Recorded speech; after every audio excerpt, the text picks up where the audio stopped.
Hi everyone and welcome back to my channel. So in today's video, I'm going to show you how you can use ChatGPT as a beginner developer. So the entire internet is buzzing with ChatGPT, everyone's talking about it, and rightfully so. But in this video, I will show you how you can use it and how you can benefit from it as someone who's just starting their coding journey or is in the beginning or early stages of their coding journey. I will show you 5 different ways you can use it and benefit from it when you're learning how to code. Now, before we can get started with these 5 different ways, I will first talk about what ChatGPT actually is. It's a language model developed by OpenAI. Now, a language model is something that is trained on a large amount of textual data and then is capable of understanding and generating human language. Therefore, this allows you to actually chat with it. It includes many different capabilities such as answering your questions, writing, generating content, as well as writing code. It's really intelligent. It helps in so many different ways. It helps both beginner and advanced developers alike, as well as people in different fields of expertise, not necessarily developers, but this video and this channel itself is targeted towards beginner developers, so this is what we're going to talk about today. The first thing I'm going to ask of you is that you go ahead and go to chat.openai.com so you can follow along with this tutorial and go ahead and create an account. Now, you can watch the entire video without creating an account and following along, but if you are interested, this is where you need to go. You go to chat.openai.com and you create an account there. So without further ado, let's get started.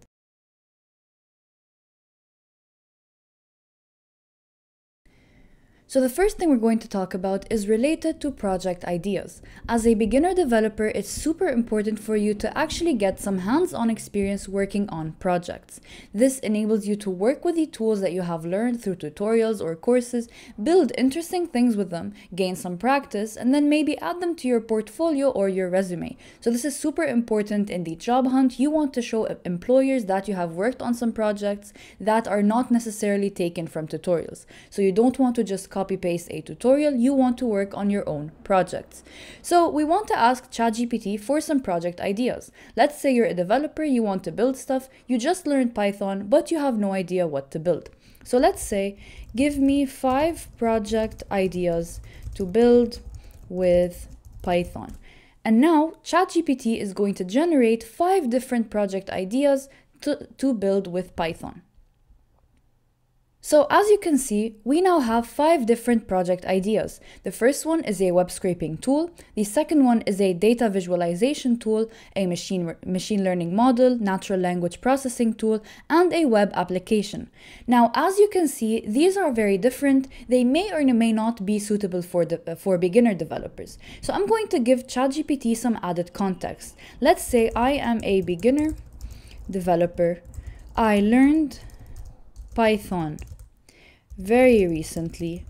I have limited experience with it. Can you give me 5 project ideas? So this is give. And now we actually gave ChatGPT more context. By doing so, ChatGPT has a better idea of who you are as a developer and what project ideas may be more suitable for you. So as you can see here, they suggested a game. The next thing is a calculator. So a calculator is pretty simple. A to-do list application, that's also kind of simple. A quiz game, and then a program that converts a given temperature. So these are just a few examples. This is what ChatGPT is telling you, but it also encourages you to come up with your own ideas as well. So as we said, it really helps with improving your skills. All right, so now let's take a look at these ideas. As we can see, these are much more simple. Now, let's say these are too simple for me. You can go ahead and complicate them a bit. So let's say I already built a simple to-do list application with Python. How can I make this project more advanced?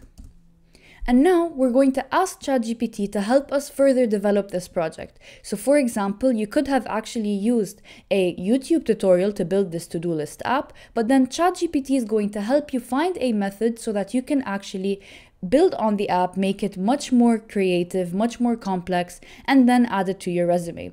So you can see here, it's telling you which features that you can add. So you can add the ability for a user to set a due date for each task. You can allow the user to assign different priority levels, integrate a reminders feature, and implement a feature that allows the user to attach files and images, allow the user to categorize the tasks, and so on. So you can see it's giving us plenty of ideas. So if you are a beginner, you built a very simple to-do list app, ChatGPT just helped you in actually making the app more advanced and more complex. Now, one final example in this category, which the category is project ideas. Let's say I just learned web scraping with Python. Can you give me 3 project ideas, include a description of each project as well as which Python libraries to use? So this should be description. All right. So now it's going to give us more suggestions related to specifically web scraping. So let's say in your journey, you're not just learning general Python, you just learned web scraping. Now you have 3 different ideas for how to web scrape with Python and some instructions. So here it's saying that you can use the library Beautiful Soup to scrape job listings from websites like Indeed or LinkedIn.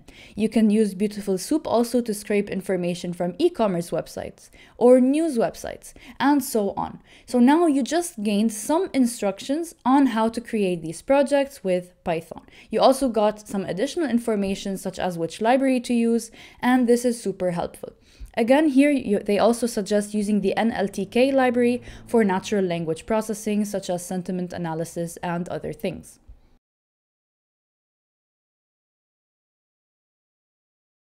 The next category that we are going to explore is actually writing and generating code. So I'm going to show you how you can actually write and generate some Python code with ChatGPT. So we can start with just a very simple example. Let's say write Python code to add 2 numbers, and let's see what it generates. So now ideally ChatGPT should give us the code to add 2 numbers. So here they gave us a function called add numbers a and b, and it just returns a plus b. Very simple, very straightforward. If you just started working with Python, you should be able to understand this code. And as you can see, it also goes ahead and explains the code. It tells you that the function is called add numbers, and then it takes these 2 arguments and the result is stored in a variable called result. So this is really interesting because it not only does it give you the code and tells you go work with it, it actually also explains the code.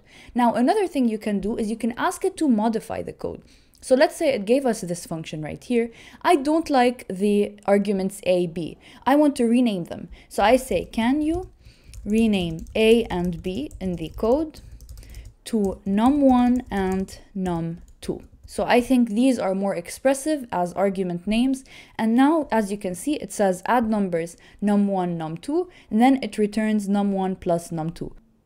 Of course, you can do this manually yourself with the code, but I'm just giving you examples on how you can actually use ChatGPT to modify some existing code.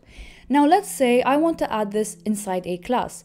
So I can say, can you move this function into a class called mathfuncs in Python? I mean, I don't even have to say in Python because then it can actually know based on the previous chat that we are doing. So now I just created a class called mathfuncs. It added this function into it. And then as you can see, it initialized an instance of this class, then calls the function. So sometimes based on the internet speed, it may get stuck just for a second, but as you can see, it continues. And then of course, it's explaining the code all over again. All right, so this is how you can use it to write some basic Python code. Now let's say I want to take it a step further. Let's actually write something for web scraping. So we were talking about web scraping earlier. Let's write something related to that. So I'm going to say the following. Write me a code to scrape listings for cameras from Amazon using Python and Beautiful Soup. So let's just first discuss what we're really talking about here. So the code that I want should go ahead and browse Amazon.com, where you can shop. It browses Amazon for camera listings, so different cameras that they're selling, their prices, things like that. And we're going to use Python and the Beautiful Soup library. So I'm going to press enter and ask it to generate this code. Now, one thing it says here is that this content may violate the content policy. I believe this is because we straightforwardly said Amazon.com, so we're linking to a different website. But I think in this case, it shouldn't really violate it because we're not asking for information. We're just asking for code that scrapes this website. So let's take a look at the code. As you can see, it imports requests as well as the Beautiful Soup library. Now, to understand this video, you do not need to know web scraping or need to really understand what's going on here. I'm just giving examples. You can use anything you want. But basically, it goes ahead to Amazon.com searching for cameras. Then it parses the different listings. So it gets the title of the listing as well as the price and then prints them out. So this is also really interesting because it goes to show that you can actually use it to generate more advanced pieces of code. You can even go way further and write way more advanced pieces of code. But this video is targeted at beginner developers, so I'm not going to go too deep into that.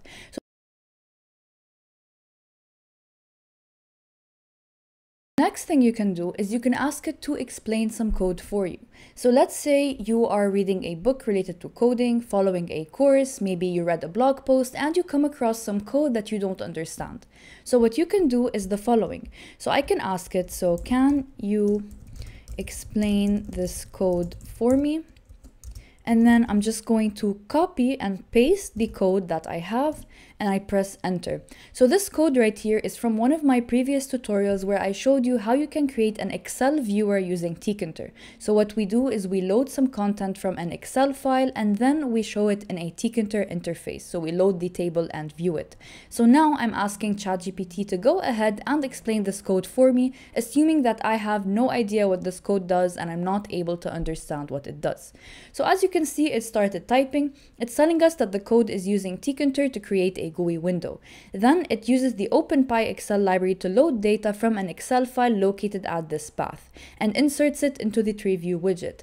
The load data function is defined, which opens the specific Excel file and loads the active sheet. Then it creates a list of values from all the cells and so on. So here it's explaining all of the code for me. And as you can see, it's writing all of this explanation for me. So I'm going to stop generating it because we don't need the rest of the explanation. Sometimes ChatGPT tends to over-explain things even when you really understand them. You can ask it to be more concise or to summarize it or to maybe even explain further depending on how much you understand from its explanations.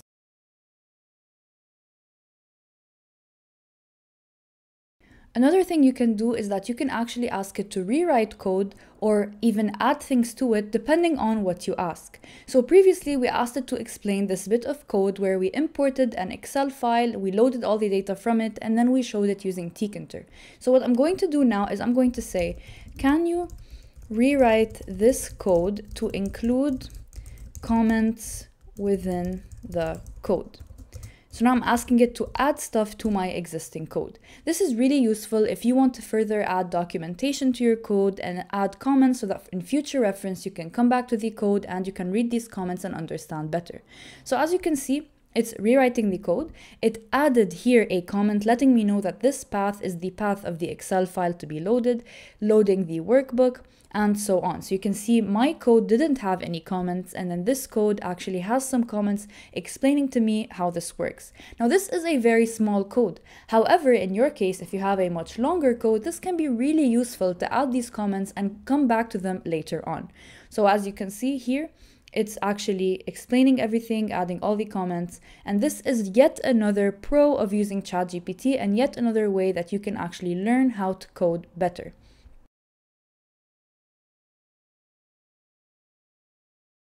The last category that we're going to talk about today is how to get ChatGPT to help you solve your existing programming errors. So these are different errors and bugs that you can encounter when you are trying to code something.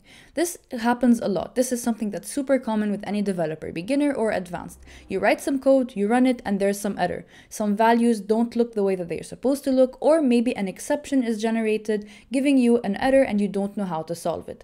So I'm going to use a very simple example to illustrate this. However, you can actually be using much more complex things and actually give it the error and ChatGPT will solve it. But I will use a simple example simply because I want everyone who's watching this video, regardless of their level, to be able to understand what is going on in this example. So now I'm going to paste this right here. So as you can see, I tell ChatGPT I have the below code. Now this is the Python code that I have. Let's take a look at it. It's a function called miles to kilometers. So it converts miles to kilometers. And as you can see, it simply does this by saying km is equal to miles times 1.6, which is the conversion rate. And then it will return km. Then finally, I will just say print miles to km 45. So I'm just trying to convert 45 miles to kilometers. So very simple, very straightforward Python code. Now, what can I actually take away from this? If you actually take a look, you can see that this km is all lowercase and this km here has an uppercase k. Python is case sensitive, so this will definitely generate an error. The error this generates, if I go ahead and run it in VS Code or any editor that I'm using, is this. So I'm just telling ChatGPT the code generated this error. And the error is name error, name km is not defined. So then I ask ChatGPT, can you explain this error and how can I solve it? So let's press enter and let's see what ChatGPT has to say. So basically this is an error that we get by running this piece of code. Now I'm asking it to explain the error and telling me how I can solve it. So here it's saying that the error is because the variable km is not defined. Instead, the variable km is defined with small k, but it's being referenced as km. So this is the issue. To fix this, you can change the return statement to read return km. Let's say I didn't really understand all this English that it typed here. I wanted to actually fix it in the code itself. So I can say, can you fix it in the code? So now I'm asking it to write the code and actually fix it there rather than just give me the instructions on how to fix it. So let's wait for it. So as you can see, it fixes the return km here, and now it has a fully functional code. So this is a fully functional Python code with no more error. And it even gives you what the correct output will be without the error. So this is how you can use it to actually fix some errors in your code and actually get it to change the code and modify it, as well as explain where the error is coming from. Now this was a very simple error. However, sometimes you will be facing errors that are related to different libraries. So libraries get updated frequently, and if you're someone who follows tons of YouTube tutorials, sometimes these tutorials tend to go out of date. Why is that? Simply because if I made a tutorial 3 years ago using a certain library, and then now this library has updated its functions, updated its documentation, and something else has to occur, then you might get an error even when you're trying to follow this exact same tutorial. So this is super common. It's something many people run into. I get tons of questions all the time, and I try to answer as many as I can. However, this is another way that you can actually get ChatGPT to help you by helping you locate these errors, find out why they occur, as well as helping you fix them. So in this video, we covered these 5 different examples on how you can use ChatGPT as a beginner developer. However, there are many ways in which you can use ChatGPT. I do encourage you to play around with it, sign up for ChatGPT, start using it, and you will see and discover different ways you can use it as you use it in your daily life. Thank you so much for watching this video. Do leave a comment if you have any questions, and a like and a subscribe if you enjoyed the video. I'll see you in the next one, and bye bye.